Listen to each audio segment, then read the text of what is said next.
book covers. Accept it.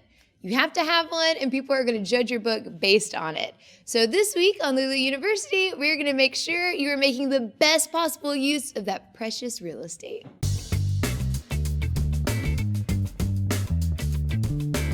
Let's talk about what makes a good book cover. So obviously there are a lot of variables and a lot of variations of this, but there are a few key elements you're going to want to consider right off the bat when designing your book cover. These things are maybe obvious, but title, author name, your bio or author picture, your blurb or book summary on the back, any endorsements that you have. All of these things are great to have, but depending on your content and your audience, you can add or remove all of these elements from your cover. So obviously title and author name are going to be pretty standard, but as you get into the bio or endorsement area, that's where you're going to have a little bit more creative leeway there. So it can be a really great element to add to the cover to help you kind of connect with your reader. But, maybe you have a thriller or a murder mystery or a novel that's maybe a romance novel, and you just want the reader to be captivated by the story from the minute they pick the book up. And so maybe you don't want to take them out of that by putting your photo or your bio on the back. Totally up to you. You just have to let your market or your genre dictate the steps you want to take in fulfilling your cover requirements. Now for the fun part. Let's see some good-looking covers in the wild.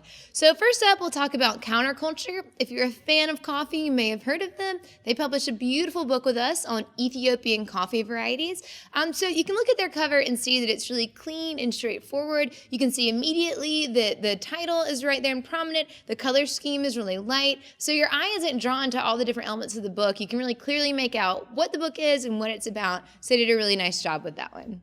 Up next is a memoir by Omar Epps called From Fatherless to Fatherhood. So this one, I wanted to share some that were fiction and nonfiction. So this is obviously a nonfiction title. And you can just tell right from the cover, this is going to be an intimate story that the author is sharing with you. So again, really clean aesthetic, an intimate photo on the front, and then the prominent title and author. So immediately you know what you're getting. So great job there. Up next is How Not to Make Friends by Jessica Yinka Thomas. So I wanted to include this one because not only is it a beautiful cover, but this book is in a series. And so if you see the next chapters or the next titles that Jessica released in this series, you'll see that she uses this same aesthetic throughout all of her books, which really makes a strong author brand and a great presentation. Another one of my Lulu favorites, these are all my Lulu favorites, but another one that I wanted to bring to your attention is the Coffee Table Book of Rejected Coffee Table Books. So I love this one. I mean, there's a coffee mug right on it. I think the coffee mug is on a table, so it all comes together. Also, the title is really prominent. You can see the rejected. Your eye is immediately drawn to that. And a little bit of background about this book is that this is literally a compilation of rejected titles that this author tried to submit to traditional publishers. So their losses are gain. Some notable rejected coffee table books featured in this book are Voodoos and Voodon'ts, and Alternative Uses for Alternative Medicines.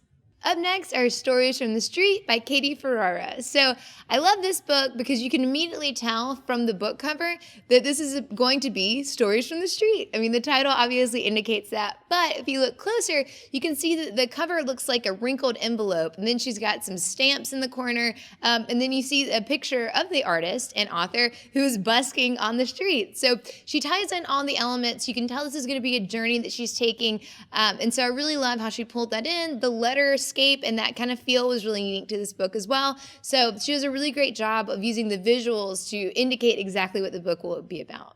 Those are some great examples, but how did they do it? So let's talk about designing your cover. So the first thing you're going to want to be aware of when you're designing your cover is what we call full bleed. So this term just means that the image is running to the edge of the pages. So a good way to think about this is that when the printer runs off copies of your book, the cover is oversized. And so they're going to trim it a couple times to make sure that the pages or the image on the page runs completely to the edges. So when you are calculating your bleed and trying to work out your cover image, you're going to want to make sure that you allow for some extra space so that you don't see any white edges or uneven trimming once the printer has ran the book. The best way to account for the bleed space is by including an extra 1/8 of an inch beyond the cover size so that you can account for what's going to get trimmed off in the printing.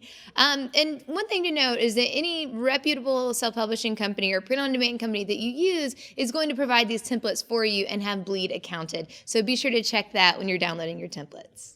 Let's do some more cover math.